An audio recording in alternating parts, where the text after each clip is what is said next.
آپ بات سمجھیں جو میں آپ کو بتانا چاہتا ہوں. پاکستان میں اس وقت بہت بڑا کرائسس ہے کہ لوڈ شیڈنگ ہو رہی ہے، وہ ایک الگ نالائقی ہے. لیکن پاکستان میں آپ کو پتا ہے کہ 49,000 میگا واٹ کی کیپیسٹی موجود ہے بجلی بنانے کی، اور پاکستان کی پیک کی کیپیسٹی جب شدید گرمی ہوگی تو یہ 24,000 to 25,000 میگا واٹ ہے. اس کا مطلب یہ ہے کہ ہم اپنی کیپیسٹی سے آدھے پہ کھڑے ہوئے ہیں جو کنزمپشن ہم کر سکتے ہیں. لیکن پاکستان میں جو آئی پی پیز کے معاہدے کیے گئے، ان معاہدوں میں جو بجلی بنتی ہی نہیں ہے اس کے پیسے پاکستان کی قوم ادا کر رہی ہے. نہ ان کی کوئی پلاننگ تھی، نہ ان کی کوئی جو ہے وہ فیوچر کو انہوں نے دیکھا، نہ انہوں نے اس پورے فرق کو محسوس کیا کہ آئندہ آنے والے دنوں میں جو کیپیسٹی ہے اور جو کنزمپشن ہے اس میں اتنا فرق آئے گا، اور نہ کوئی آلٹرنیٹ ان کے پاس تھا. اب مسئلہ یہ ہے کہ 2,000 ارب روپے قوم ادا کرتی ہے چند آئی پی پیز کے لوگوں کو جن سے جعلی قسم کے معاہدے کیے ہمارے حکمرانوں نے، اور یہ ساری پارٹیاں اس میں شامل ہیں. اب ہونا کیا چاہیے تھا کہ چلو جو ہو گیا تھا وہ تو ہو گیا تھا، لیکن جو اب ہمارے پاس بجلی ایکسس ہے اس کا کیا کریں؟ اس کا یہ ہو سکتا تھا کہ ہم بڑے بڑے ڈیٹا سینٹر بناتے. آپ نے پچھلے سال دیکھا تھا کہ یہ ٹرمپ گیا تھا خلیجی ریاستوں میں، کسی سے اس نے 600 بلین ڈالر، کسی سے 1,000 بلین ڈالر کا معاہدہ کیا، اور یہ زیادہ تر بڑے بڑے ڈیٹا سینٹرز بنانے کی طرف جا رہے ہیں. بڑے بڑے سپر کمپیوٹرز ہیں جو اس وقت جب اے آئی کی فیلڈ آگے بڑھ رہی ہے ہمیں ضرورت پڑے گی، تو پاکستان میں تو اس کے لیے زبردست قسم کی انرجی موجود ہے، دنیا میں تو موجود ہی نہیں ہے. اس کے لیے انہیں پلانٹ لگانے پڑ رہے ہیں، پاکستان میں تو موجود ہے. لیکن آپ نے کبھی کسی پرائم منسٹر سے یا اپوزیشن لیڈر سے یا پارٹی کے لوگوں سے یہ سنا کہ اس کی طرف توجہ دینی چاہیے؟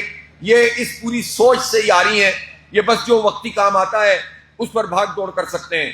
اب پاکستان کو اس وقت جو اپرچونٹی ملی ہے، جو بھی حالات رہے، میں اس پر بات نہیں کر رہا، یہ موقع نہیں ہے، لیکن اس میں بہرحال ایرانی قوم نے اور اس کی لیڈرشپ نے جس طرح جرت کا مظاہرہ کیا اور اللہ نے انہیں عزت سے سرفراز کیا، اور اس سے پہلے ہمارے فلسطین کے لوگوں نے، ہماری حماس نے، اور انہوں نے جس طرح سے طوفان الاقصی کے بعد پوری دنیا کو تبدیل کیا ہے، خود قربانیاں دے دی ہیں، خود جانیں لٹا دی ہیں، خود ان کے بچے قتل کر دیے گئے اور ان کے گھر تاراج کر دیے گئے، لیکن پوری دنیا میں انہوں نے امریکہ اور اسرائیل کے خلاف نفرت کو پیدا کر دیا ہے.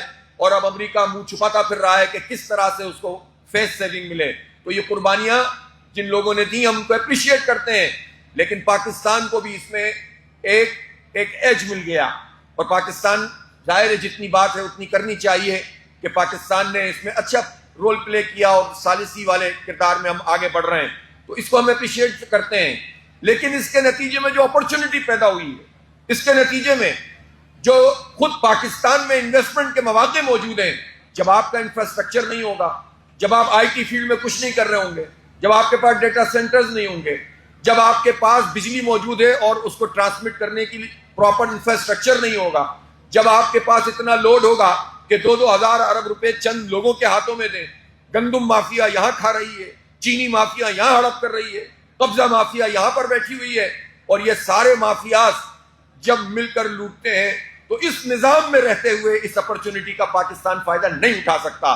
اس لیے اس نظام کو جو گل سڑ گیا ہے، جہاں انصاف نہیں ملتا عدالتوں میں، جہاں تعلیم یہ حکمران طبقہ دینے میں کتراتا ہے، اور جہاں لوگوں کے ساتھ اتنا ظلم ہے، اس کے خلاف بھی اٹھنے کی ضرورت ہے.